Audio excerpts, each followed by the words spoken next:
You think you know what cheating looks like? Think again. It doesn't always start in a bedroom. It starts with secrets, silence, and subtle shifts. Some people are experts at hiding it in plain sight. Want to avoid becoming the fool? Watch till the end, and don't forget to subscribe. You'd be surprised how often cheating starts with something small: boredom, an unchecked ego, or a deep sense of insecurity. Most people think it only happens when someone stops loving their partner, but that's not always the case. Let's talk about boredom first. Some people enter relationships expecting an endless adventure, but once the excitement fades and routine kicks in, they start feeling stuck. Instead of fixing the problem with communication, they look for a spark elsewhere. They chase the high of something new, even if it means risking everything they already have. Now, insecurity, that one's tricky. Some folks need constant attention, constant validation. Not because they don't care about their partner, but because they don't feel whole on their own. And when they're not being constantly reassured, they start drifting, searching for that attention somewhere else, anywhere else. And then there are the ones who just do it because they can. No guilt, no overthinking, just a moment of opportunity and a selfish decision. These people often treat relationships like games. Rules don't matter if they think they won't get caught. But here's the thing, no matter the reason, it's a choice. And that choice always comes at a cost: the silent buildup, where it really begins. Cheating rarely starts with big, obvious moves. It begins quietly. A message here, a flirty comment there, a seemingly innocent connection that feels harmless at first. It's like watching a storm form in the distance. The clouds roll in slowly. You see a small change in mood, a shift in tone, but you brush it off. They're just busy, you tell yourself. It's probably nothing. Then there's the phone.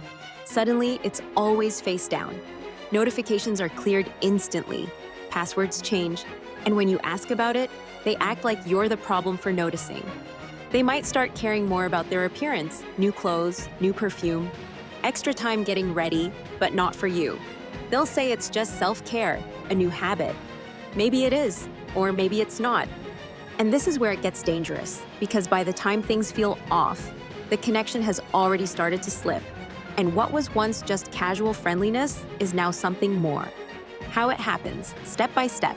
It doesn't all fall apart at once. Cheating builds in layers, and most people don't notice until it's too late.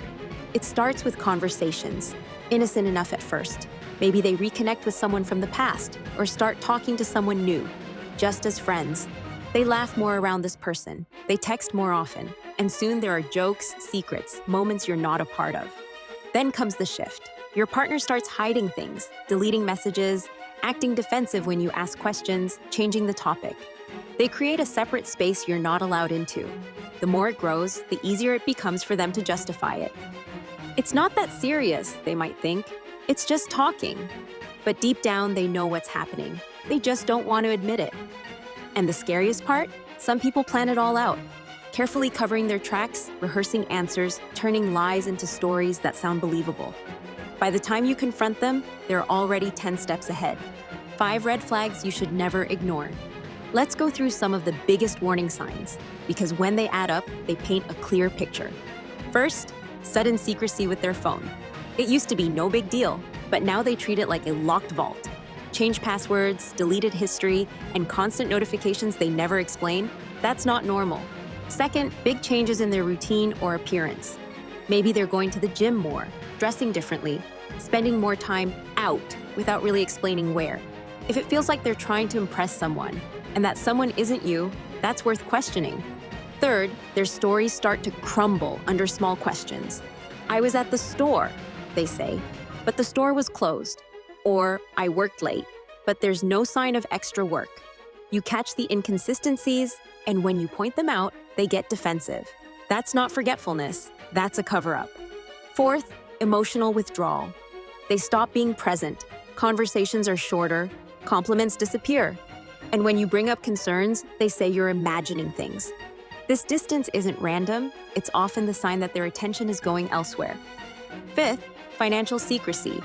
Random charges, unexplained expenses, or hiding purchases from you. If they're hiding what they spend and where they go, it's often because they don't want you knowing the truth. Individually, these might feel small, but together they're a signal that something deeper is happening. The excuses they'll give you. When cheaters are caught, they rarely come clean right away. Instead, they use rehearsed lines, excuses designed to soften the blow and shift the blame. One of the most common? It was just a one-time thing. But most of the time, it's not. One time becomes two becomes a habit. And the lie about it being just once is meant to calm you down, not tell the truth. Then there's, it didn't mean anything. That one's especially painful. They try to convince you their actions were meaningless. But if it didn't matter, why hide it? Why lie? Emotional betrayal doesn't need deep love to hurt. It just needs dishonesty. Another classic. I felt ignored. You weren't paying attention to me. Suddenly, the blame is on you. They twist their choices into a reaction to your flaws. But relationships have ups and downs. The right move is conversation, not deception. You might also hear, they were just friends. But if you weren't allowed to know about it, it wasn't just a friendship. Hidden meetups, secret messages, that's not what healthy friendships look like. And finally, the gaslighting. You're overreacting. They try to make you feel crazy for noticing the signs. That's not just a red flag. It's a way to avoid accountability. What to do if you suspect or discover it. First things first, trust yourself. If your gut says something's off, listen to it. Don't wait until it's undeniable. Start paying attention now. Keep track of changes. If you notice weird behavior, make notes. Not because you're being paranoid, but because facts matter when emotions run high. Then confront them, but do it on your terms. Pick a time when you're calm, not angry. Lay out what you've observed and how it makes you feel. Don't scream, don't accuse. Just speak with honesty and confidence. If they dodge your questions or try to turn it around on you, don't fall for it. Hold the line. Ask for honesty and don't accept anything less. This isn't about revenge. It's about clarity. You deserve to know what's going on. Decide where you stand. After the confrontation, it's decision time. Can the trust be rebuilt? Is the other person genuinely willing to take responsibility, or are they making excuses? Set boundaries. Let them know what you will and won't accept. This isn't about controlling them, it's about protecting yourself. You have every right to demand respect, truth, and transparency. And sometimes, no matter how much you care, walking away is the strongest move. Staying doesn't fix everything. Some situations just don't deserve a second chance. If they've made a habit of breaking your trust, it's okay to say, I'm done. Healing and moving forward. Let's be honest, this kind of betrayal cuts deep. It shakes your confidence and leaves you questioning everything. But healing is possible. It starts with reminding yourself this wasn't your fault. Their decision to lie says nothing about your worth. Now's the time to focus on rebuilding. Try new hobbies, reconnect with friends, find joy in small moments again. Let yourself feel the pain, but don't live in it forever. Therapy, journaling, or simply having someone to talk to can help you untangle all the emotions. Healing isn't about pretending it didn't happen. It's about learning from it, growing through it, and choosing peace over pain. You will move forward, stronger, wiser, and with your head held higher. Let's call it what it is. Cheating is a choice. A series of choices, actually. And none of them are your fault. If you're in a situation where the signs are adding up, or if you've already been through the worst of it, remember this. You're not alone. You're not crazy. And you're definitely not weak. You deserve a relationship built on truth, not secrecy, on respect, not excuses. If this video helped you see things more clearly, drop a comment below. Share your experience or your questions. Someone else might really need to hear what you have to say. And don't forget to subscribe. We're not done exposing hard truths just yet.